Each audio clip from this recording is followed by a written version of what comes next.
Don't be afraid to ask for help. Don't be afraid to read books on leadership. Don't be afraid to attend conferences, going and just learning from other people. You realize they have the same problems that I do. This is how they handled it. You're not going to be perfect, like you're going to make mistakes. Yeah. It's okay. It's one thing to make a mistake and not get anything from it or be better for it. You own it, you get better from it. That's a good thing. Welcome to the True Leadership Podcast, where we sit down with executive leaders to explore what leadership really means through the lens of their stories, their wins, their struggles, their vision, and their lessons along the way.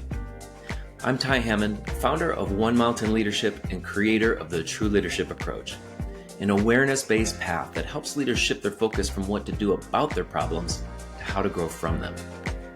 Whether you're just stepping into leadership or are well-seasoned and at the top of your game, your potential won't be realized following someone else's script, but you can draw insights from their stories and turn it into wisdom by putting it into practice in your own life.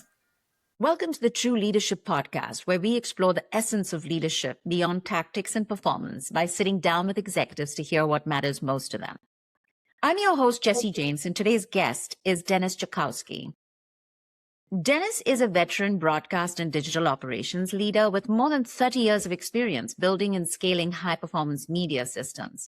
He was director of the Digital Operations Center at Tennis Channel, where he led OTT streaming, content operations, and live event support across multiple platforms, ensuring resilient, always-on delivery at scale.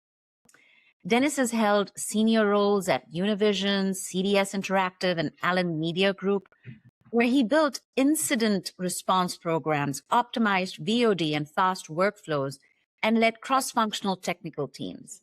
Known for bridging broadcast engineering fundamentals with next-generation streaming strategy, he brings operational rigor and calm leadership to complex, high-stake environments. Dennis, it's an absolute pleasure to have you on the podcast today. Thank you for having me on, Jessy. I've been looking forward to this for a very long time. So let's go. So I'm curious, who is someone, from your early life, or it could even be an early experience that you had that shaped the kind of leader that you are today? It's a good question. So today, kids call it aura. Back in the day, you had it, right? Just that person you wanted to lead, just something about them, you just wanted to follow them. The person that comes to my mind, that first person early on, like in my life, was my freshman year at college. My fraternity president, Joe Spadoni, was probably the first person I ever met, dealt with, worked, been with, that you wanted to follow this person, and I just noticed everybody gravitated towards him. He led, we followed, we executed, and it was just one of those things I knew early on, in college, if I was ever to become a leader, VP, whatever in my career, I would want to take things away from him and how he handled situations, how he was, where everybody just wanted to follow him. He was just, you want to talk about a natural born leader, that is Joe. I still, to this day, 35 years, I still keep in touch with him, still talk to him, consider him a dear friend, but yeah, it's Joe was my first person. Yeah, and how did that experience, or knowing him, knowing Joe, really shape the leader that you are today? Really just shaping it. It was just watching him, listening to him and watching him, listening to how he communicated with everybody, knowing how, just having those personal communications versus the group, and just his actions and things he did, where you're okay. So what aspects of those are sort of who Dennis is today? Aspects, I would say like I said, it's just those aspects of it is like just being able to communicate and just being able to handle groups of people. That's really what I learned from him early on. Is just how you handle like 30, 40 people. Just early. At an early age, I was 19. And he has to this day like just still a profound effect in my life. Fascinating. What does true leadership mean to you? From your perspective, what makes a true leader? Knowing you're not perfect. Knowing you're not perfect. You're going to make mistakes. You're going to fail. Being very self-aware of who you are. But also, being aware of yourself, but also being aware of everything around you, in front of you, or, behind you, whatever. Just that to me, just true leadership is just knowing you're not perfect and just being very self-aware. And the thing is, your subordinates or even like executives, they catch it. They catch on to that. They'll pick up really quick. It's like, nah, like he's not it, or he's not aware, or like, oh no, he's good. Like we're gonna follow this guy. He's very very humble, very self-aware. That's to me what true leadership is. Mm. And can you share a time when you realized that your way of leading or living no longer met the demands of your work in life and you needed to grow? When I was at DirecTV, I walked into that role thinking I had all the answers and I can lead and do all that. Like, come to find out, it's just like I found out like I really didn't have anything established in terms of a leader at that point. I did the best I could, but it's just you realize that you have to change, but you have to develop something in a base of who you are. Like before then, I had leadership roles in the past, but I wasn't managing anybody. I was a manager in title, so I was the manager of process. But when you're actually leading people, like it's a whole different ballgame. What did you have to outgrow or let go in order to kind of meet that situation? I stepped away. What does that mean? Having I had my review with my boss, and we're talking. It was one of those things where it's like you just realize like things just aren't working out, and it was bad because it's bad when your mom emails your wife, emails my wife and says, I'm worried about my son. I'm not like, I don't recognize him. Like something is just not right. My wife noticed it. Like it just had a lot of impact just in my personal life. And it's just one of those things where I'm in my review with my boss and said, hey, look, I'm done. I'm out. Like this just isn't working out. If you're going to lay me off, hey, I can walk out with my head held up high, but if you find some value with me, you want to put me somewhere else, I'll do whatever I need to do to help the team, but it was like, yeah, I just had to step away. It just, when it's really impacting your personal life in a bad way, you just gotta go, you just gotta step back and walk away. Yeah, these are tough moments and they really kind of shape our beliefs and our viewpoint and how we kind of deal with situations, right? So I'm curious, what did you take away from this situation? What did you learn from this situation? It's something I'm still learning today. My growing edge is how to defend myself. Knowing how to push back.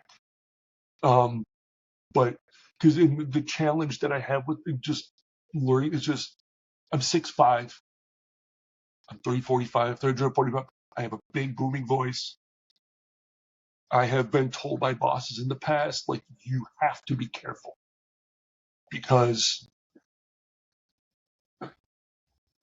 you can come off as you may have the most pure intentions, straightforward. You're not trying to like intimidate anybody, but you will.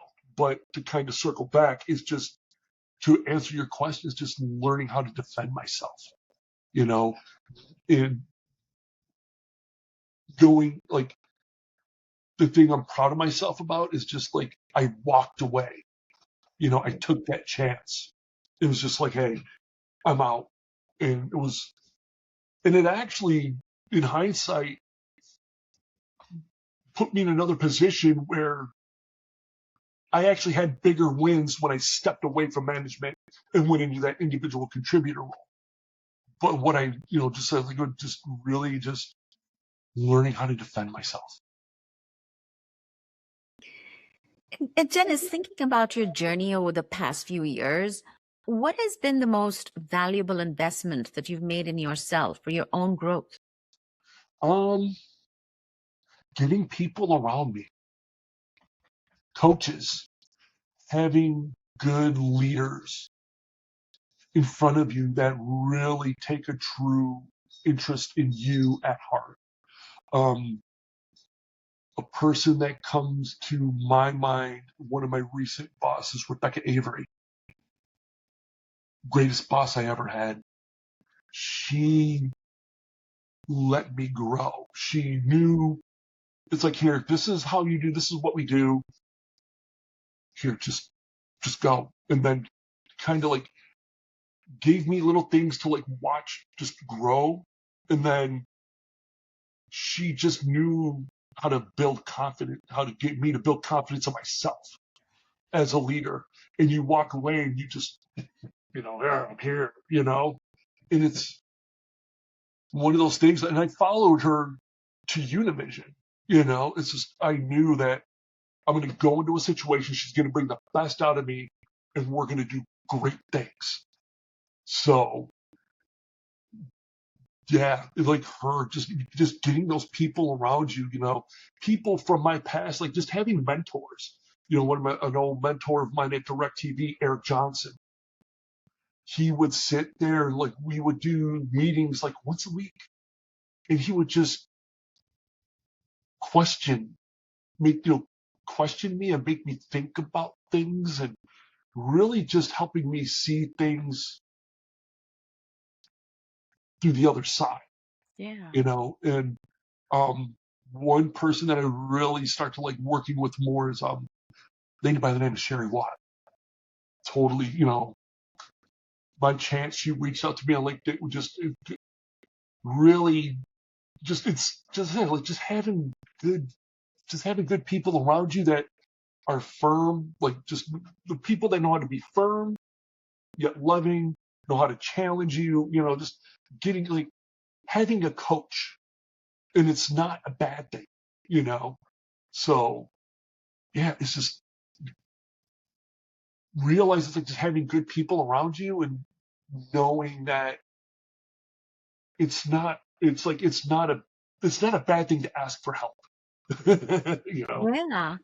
Sounds like a fantastic journey. You've had so many mentors and people who sort of that you've been open to and have impacted you. And what difference have these experiences made in terms of how you lead, in terms of how you show up as a leader at work or even in personal life?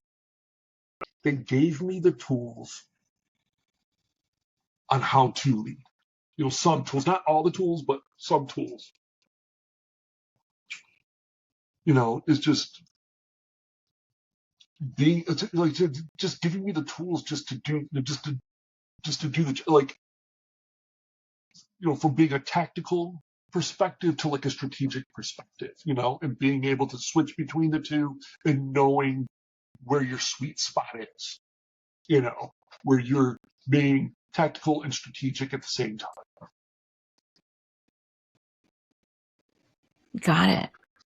What's your vision for your leadership, your legacy, or the impact that you want to have in the years ahead, Dennis?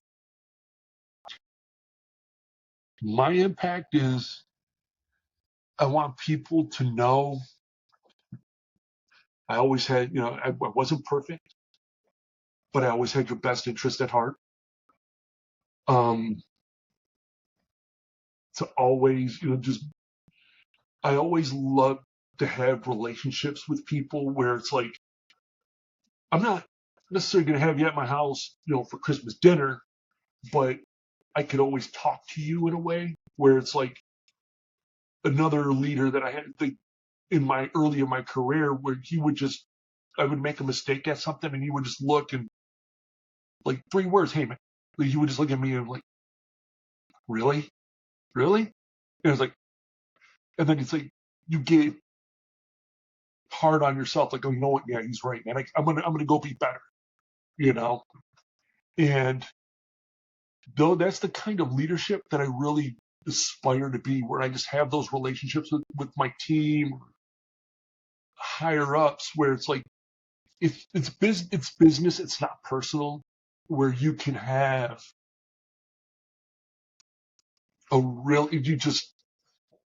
it's like literally you just look, it's 3 words, it's just minimal communication where it's like, yeah, I could have been better, or like yeah, like, hey man, that was great.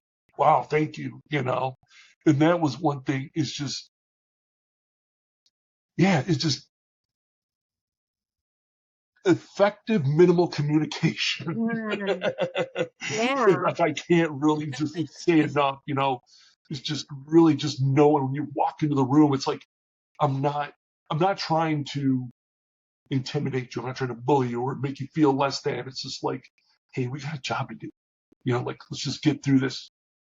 God, we'll argue about things later, but we'll get through this. I got your back. Don't worry. And I always try to, instead of just saying like my actions, my team sees my actions, and when I was at Tennis Channel, there were some things that needed to change within the room because higher ups and executives were trying to give us like additional responsibilities where I knew the team wasn't going to be able to handle it. But I stood my ground, and my team saw my actions. It's like, wow, he really does have our best interest at heart, so like they would go that extra mile for me, knowing that it's like, he's got us, he's got our back. So for me, just like that future is just minimal communication and just knowing it's just like that. I got your back. Don't worry about it. I got you. Great. Yeah. What are the ways that you feel you need to grow personally and develop in order to realize this vision, to consistently be this person with few words, but huge impact, standing up for your team, having their back? So it's something I got from my wife is learning to be selfless and always giving to other people. Always, the thing I love about my wife is that she always puts other people first. And I've picked that up and done that, as well. But one of the things that the antithesis of that I'm trying to build is just knowing when to be greedy for me, right? It's, because I'm giving so much of myself to other people. Sometimes you got to do things. It's about you, like one of the things, like I was stating earlier, was defending myself. Like I can defend other people, but it's like, how can you be an effective leader when, yeah, you can defend your people, but you can't defend yourself? And you have a problem with that? So people pick up on that. And the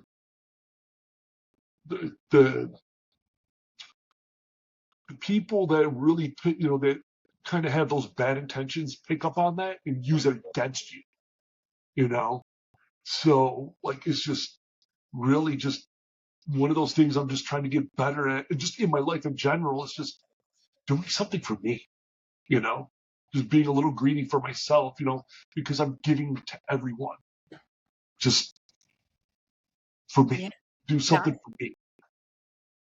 Where do you feel most tested right now? Like what challenges are stretching you the most in leadership and in life? Like I said, just defending myself.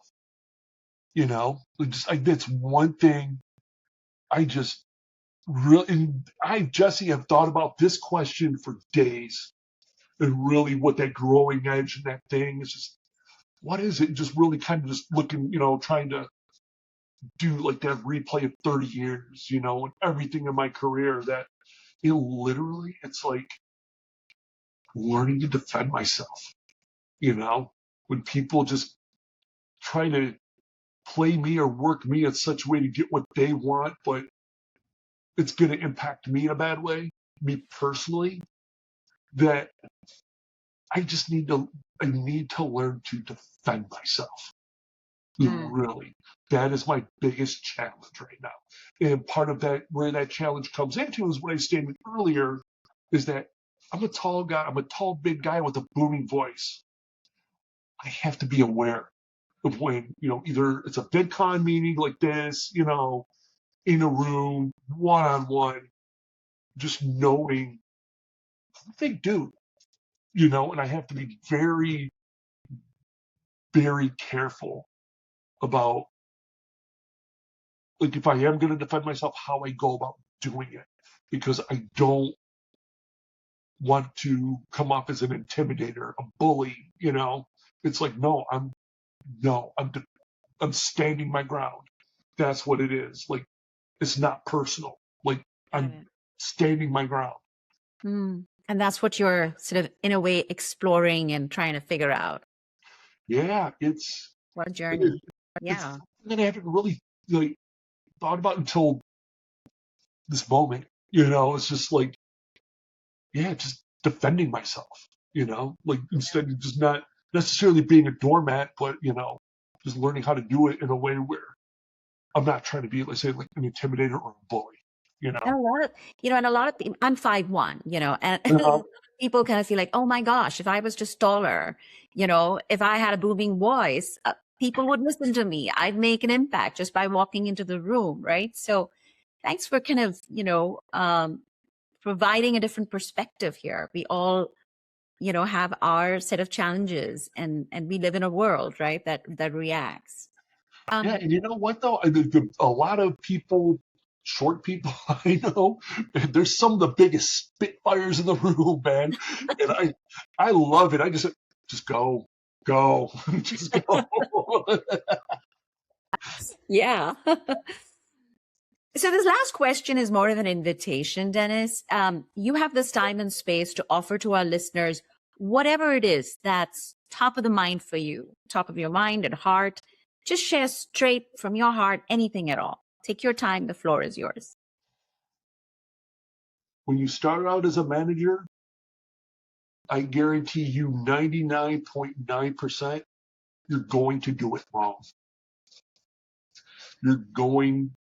Nobody gives you a playbook. Nobody gives you guidance. It's, hey, you're a manager, you're leading. Okay, as a manager, when you start out, you still want to be close to the support, the subordinates, but at that point, it's like you gotta build a little bit of a boundary between, look, I have to be the adult in the room versus, I can't be a kid anymore. Don't be afraid to ask for help. Don't be afraid to read books on leadership. Don't be afraid to attend conferences, doing stuff with like Ty, so, going and just learning from other people. You realize when you go through and you talk to other people and be around people and read, and it's like, yeah, like they have the same problems that I do. This is how they handled it, you're not going to be perfect, like I've been saying, like, you're going to make mistakes. Yeah. It's okay. You know, if you're gonna, it's one thing to make a mistake and not get anything from it or be better for it, But if you're like, hey, you own it, you get better, you learn, you get better from it, that's a good thing, you know? Um, like, man, if you're going to be a manager, it's knowing, knowing when to shut off, Hmm. you know? Um, there's times, managers, we get tired too, mentally, emotionally, physically, we get drained. When I was at Tennis Channel, like tennis is a global sport, you know, it, it's not a 9 to 5 thing, especially like in sports and live events. It happens whenever you're never going to be 9 to 5. You're always like, whenever it is, it could be midnight, it could be 9 a.m., it could be 3 o'clock in the afternoon. You got it too. It's just, like I said, you have to know when you're just like, okay, I'm gonna take a time out. Like, I need to recharge, because when you're a manager, you're a leader, you're tasked to do more. You're having to deal with a lot more. Yeah, you got to deal with your subordinates, your frontline employees, but you have to deal with executives and higher ups, and you have to know when to manage up, and you have everything just thrown at you all at once. Like sometimes you need to just, I'm turning off the phone. I'm going on vacation. Don't call me.